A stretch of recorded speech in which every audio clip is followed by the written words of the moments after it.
dia mbola ato anatin'ny fandaharana momban'ny Saint-Valentin ihany isika amin'izao fotoana izao ato amin'ny Jeanne Forêt Santé aty Canada dia manolotra hatrany ny fiarabana ny mpifankatia rehetra amin'izao 14 février izao. Ny resantsika anio zany dia ny hoe inona daholo ireo karazan-javatra izay manitona ny lehilahy zany amin'ny vehivavy iray amin'ny lafiny ara-biolojika indray zany no resantsika anio satria efa niresahako teto zany ny hoe inona ny atao mba anitonana ny lehilahy anabady zavatra hafa zany ny momba n'iny satria amin'ny fitiavana izay ataontsika hoe zany hoe matomatotra kokoa zany fa ny androany indray zany tsika dia iresaka bebe kokoa zany ny hoe resaka inona zany no manitona ara-nofo amin'ny vehivavy iray zany. Voalohany indrindra zany dia ny zavatra izay jeren'ny lehilahy voalohany indrindra zany any amin'ny vehivavy dia ny fijeriny aloha zany, ny masony no manitona azy voalohany. Inona ny ambaran'ny masony ny vehivavy iray. Rehefa avy eo izy dia mijery ihany koa ny fitsika. Misy zavatra maro dia maro zany ny zavatra izay jerevany any amin'ny vehivavy dia mijery ihany koa ny tratra, mijery ny fitombenana, mijery ny tanana, ny hoho, ny ranjo, ny fandeha, ny fomba fiteny. Zany zavatra rehetra izany zany dia zavatra manitotsitona any amin'ny vehivavy zany. Ka eo zany no mampisamboaravoara be ihany ary tsy adino ihany koa ny volo. Mampisamboaravoara be ihany zany ny vehivavy io lafiny ray io satria dia maro zany ny vehivavy izay ataontsika hoe tsy hitaokianina zany amin'izay lafiny rehetrarehetra izay nefa dia miodikodina tsy mety mahita ny anjarany. Inona daholo ny zavatra finosin'izay zavatra rehetrarehetra izay satria indraindray mampidina ny ataontsika hoe fitokisan-tenan'ny vehivavy zany indraindray izay lafin'izay satria indraindray zany hoe vehivavy ataontsika hoe tsy de manao ahoana loatra zany raha hoe aspect extérieur, ny aspect physique kanefa nahoana iny vehivavy iny zany no nahita ny anjarany. Fanontaniana mipetraka izay zavatra izay ka izay zany no hoadiadintsika eto. Marina fa ireo karazan-javatra rehetra ireo zany dia zavatra manaitra ny lehilahy zany amin'ny vehivavy iray izany hoe vatany vao mahita amin'ilay vehivavy zany izy dia ireo karazan-javatra ireo zany no manaitra azy. Matetika moa zany rehefa hoe misy zany ny lehilahy anankiray izay voasarika amina vehivavy iray dia magataka izy zany ny ataontsika karazana rendez-vous izany hoe magataka ny fiarahana misakafo ohatra any amin'ny restaurant na ny andeha any amina alim-pandihizana ohatraohatran'izay zany no hoe rendez-vous voalohany izay angatahan'ilay lehilahy. Inona sina daholo moa zany ny zavatra tiany ho fantatra sy ny tiany ho hita zany amin'io rendez-vous io dia ny hoe tia ahafantatra lalindalina kokoa amin'ilay vehivavy izy zany na ny ataontsika hoe zany hoe raha ohatra ka misy ny fitenenana hoe anao interview amin'ilay vehivavy izy zany tia ahafantatra bebe kokoa. Io dia tsisy hafan'ilay ataontsika hoe zany hoe réalisateur-na cinéma zany a izay manao casting ny hoe iza no actrice sy acteur izay ho raisiny amin'ny ilalao ny sarimihetsika izay karakaray ka maro dia maro zany ny surprise amin'io casting io satria nipoitra ao daholo zany ny tena hoe raitra dia raitra amin'ny resaka atsarambika sy atsaran-tarehy mahagaga nefa fa hoe noho ny fidin'ilay réalisateur dia matetika zany hoe vehivavy izay tsy de tena hoe manana an'ilay hoe tena atsaran-tarehy sy atsarambika izay tena hoe mapiaiky zany mapiaiky ny be sy ny maro raha hoe ny aspect extérieur zany no resahana idirantsika zany ny hoe mandeha zany ilay lehilahy anasa an'ilay vehivavy isakafo karazana interview zany io ataon'io tadidio fa ilay lehilahy izay manasanao isakafo dia manao karazana évaluation izy amin'ny alalan'ny resaka sy ny zavatra rehetra izay ifaneraserana reo eo zava-dehibe zay zavatra zay ka ny karazana hoe fisaliana zany amin'ny hoe endrika ity ivelany dia rehefa natao ny fikarohana dia 500 ihany ao anatin'ny fisaliana zany ny endrika ity ivelany izay tany saiko rehetra teo izay 500 fa ny 500 zany dia miainga amin'ny hoe inona ny avy ao anaty inona ny avy ao anatin'ny lay vehivavy iray eo zany no enjakenjana bebe kokoa ary io 500 évaluation ataon'io lehilahy io zany dia izy ihany mahafantatra azy zany izay la izy tovovavy izy ihany no mahafantatra an'io ary tsy ho lazainy ianao izay safidiny izay hoe inona sinona daholo lay critère be dia be ny zavatra miditra ao anatin'izay miditra eo ny hoe énergie eniny avy any amin'ilay vehivavy zava-dehibe zay zavatra zay ny fiatanam-po rehetra avy ao amin'ilay vehivavy ahafahany zany mieritreritra lavidavitra kokoa zany ny amin'ny hoe ahoana zany ny fomba iarahany amin'ny vehivavy io zany rehefa ny aoriana ity vehivavy ity ve afaka anatanteraka ny nofinofiko ity vehivavy ity ve afaka hiara-dalana amiko amin'ny toetrako sy ny zavatra rehetra izay tadiaviko izany zavatra rehetra izany zany dia ilay 500 izay mipetraka ao anatin'ny lohan'ilay lehilahy iray miditra ao anatin'izay ihany koa ny resaka fofona misy ny fofona izay manitona ny olona ny partenaire sexuel zany fikarohana ara-biolojika daholy ny mitondran'izany zavatra rehetrarehetra izany hoe misy fofona avy any amin'ilay vehivavy zany izay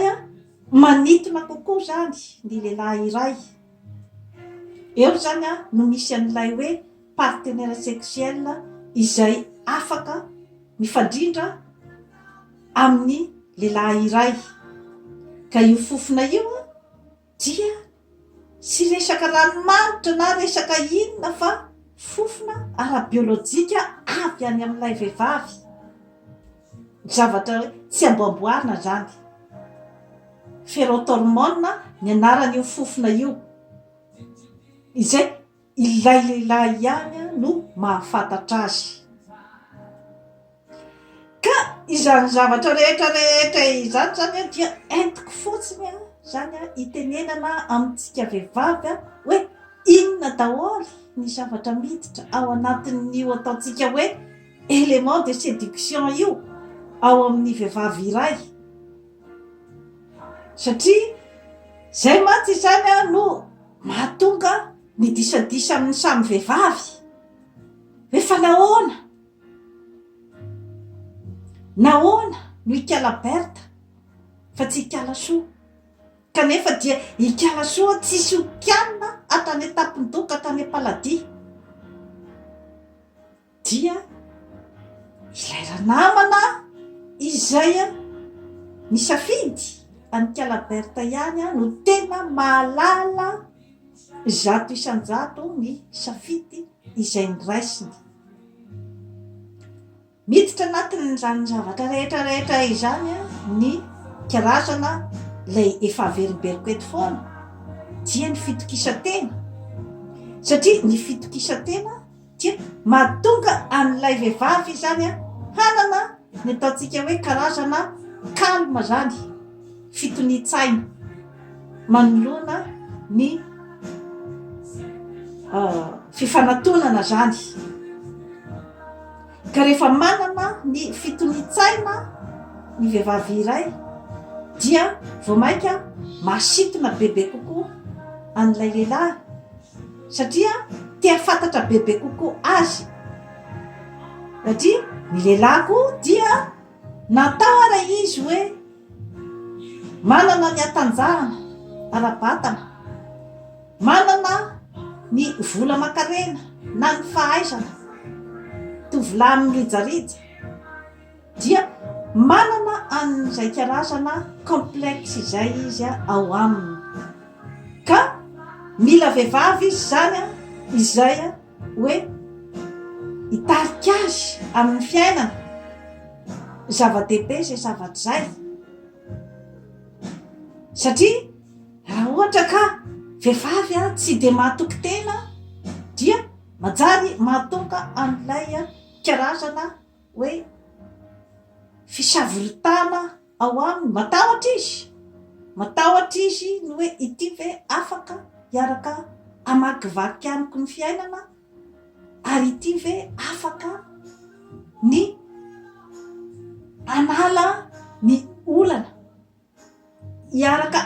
ny olana amiko. Ka zany zavatra rehetrarehetra izany zany no tafiditra ao anatin'ny ataontsika hoe zany séduction any amin'ny vehivavy zany, izay azo lazaina fa hoe tsy takatry ny saintsika olombelona zany io indraindray. Hanika maro zany ireo hoe tovovavy izay voany ny fahadisom-panantenana amin'izay resak'izay, ny hoe mahatsapa ny tenany fa manana ny atoro rehetrarehetra zany amin'ny fisarihana aty ivelany, kanefa dia sarosarotra ny ahitany anjarany. Eo zany ny hipetrahany izay olana rehetrarehetra izay. Anika miditra ny eo dia mivoaka, miditra ny eo dia mivoaka. Izay zany matetika no tableau klasika izay hita amin'ny karazana vehivavy izay manintona dia manintona amin'ny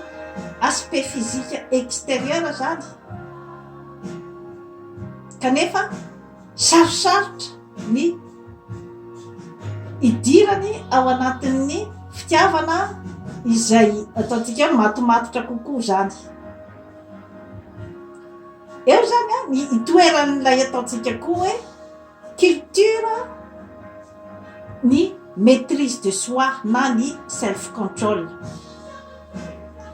Marina fa ao anatin'izay ataontsika hoe rivotry ny fisintomana na ny séduction zay dia mifofofofo tokoa ny rivotra, ho an'ny vehivavy izay ataontsika hoe zany hoe manitona ny bika aman'endrika,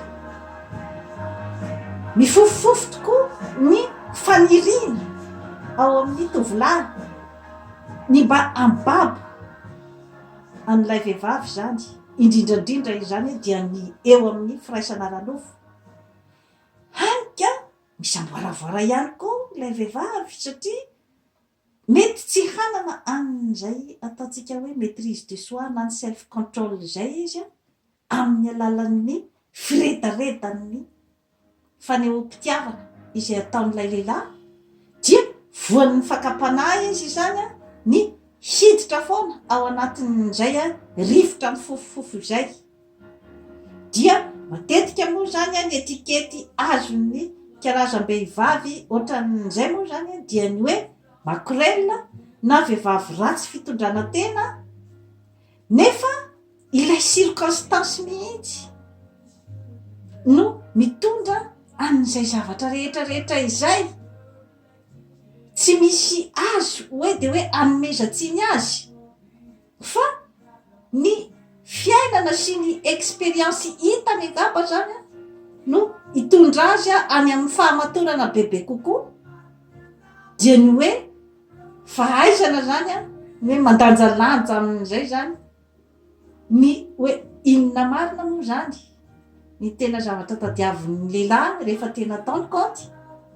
ary inona koa nefa ny zavatra tadiaviko ao anatin'ilay fiarahana. Rehefa manomboka mahafantatra an'izay zany ilay vehivavy, eo izy vao hieritreritra be kokoa zany amin'ny fandanjalanjana ny fiarahana amin'ny lehilahy. Izany hoe mbe fa miditra amin'izay zany ny eo amin'ny hoe lafiny ara-panahy sy ara-tsaina zany, amin'ny hoe fahafantarana bebe kokoa ny lehilahy, ny amin'ny hoe fampahafantarana koa an'ilay lehilahy fa tsy bika aman'endrika fotsiny ene izy, efa zava-dehibe izay zavatra zay, amin'ny fahaisana mampianatra an'ilay lehilahy mba tsy andeha hiazakazaka be any amin'ny firaisana ara-nofo. Mahatonga saina an'ilay lehilahy ny fampiandrasana azy, mahatonga saina azy ny fampahafantaranao azy fa tsy bika aman'endrika fotsiny ianao, fa manam-panahy ary manan-tsaina. Ohatraohatran'izay zany no ahafahanao hiditra bebe kokoa zany any amin'ny ataontsika hoe zany hoe fiarahana matomatotra kokoa zany. Satria raha ohatra ka diso moramora loatra ny azahoana anao raha tovovavy tsara tarehy sady tsara bika, dia hieritreritra koa ilay lehilahy fa ny tovolahy rehetra rehetra dia afaka hanao an'izay aminao daholo. Mipetraka ihany koa ny fanontaniana ao aminy, teny entiko ampieritreretana atsika vehivavy izany zavatra rehetrarehetra izany, ka ianao izay manitsitsitsona kokoa angambany, ianao ihany dia efa mahafantatra izay tenanao izay, dia mila ianao zany ny hoe maka fisainana kely ny amin'izay resaka izay. Satria ny resaka ihany koa hoe fijerin'ny fiarahamonina, eo ihany koa ny resaka hoe fifampialonana amin'ny samy vehivavy, ataoko angamba fa teo tiavina daholo ny olombelona rehetra rehetra eto ambonin'ny tany. Tsy misy angamba ny de teo hoaiahiana foana fa manao zavatra toy izao na manao zavatra toy izao, na mangalabadin'olona, na manao toetra tsy mendrika ohatran'izay. Ka anjaranao zany ny mandanjalanja ny fihetsika rehetra rehetra izay ataonao. Tsy misy akory ny hoe fitsarana izay hoe fitsarana ivelany izay hoe tokony apetraka amin'ny karazana vehivavy toy ireny satria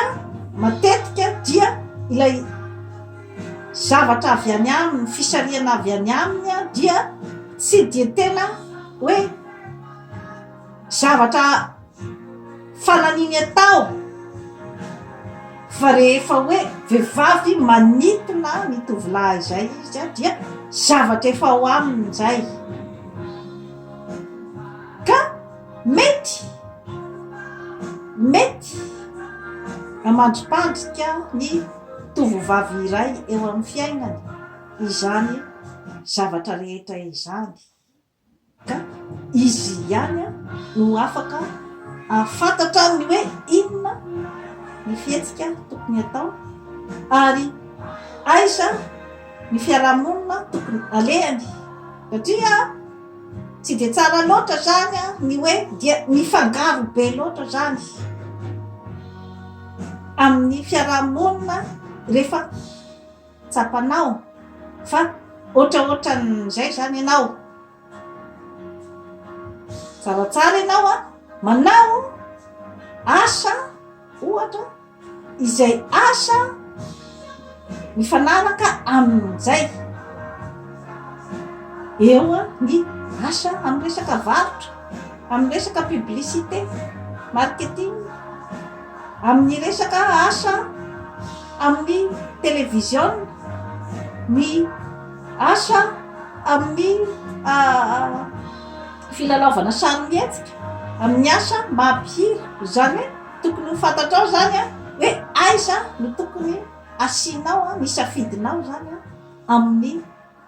asa izay ataonao amin'ny fiaina satria raha ohatra ka mijanona aty amin'ny asa izay ao anatin'ny sarambabem-bahoaka ianao dia mety ho potipotiky ny fijerin'ny fiarahamonina ary mety ho potipotiky ny fialonana amin'ny samy vehivavy ka dia samy mahafantatra ny tenany amin'izay resaka izay teny atsipiko izay atsika vehivavy rehetra mahaiza mamindra mahaiza mahafantatra hoe aiza ny toerana tokony isy ianao dia toy izay sy toy izay indray no azo atolotra atsika amin'ity Saint-Valentin ity dia mirary fety sambatra ho an'ny mpifankatia rehetra veloma tompoko.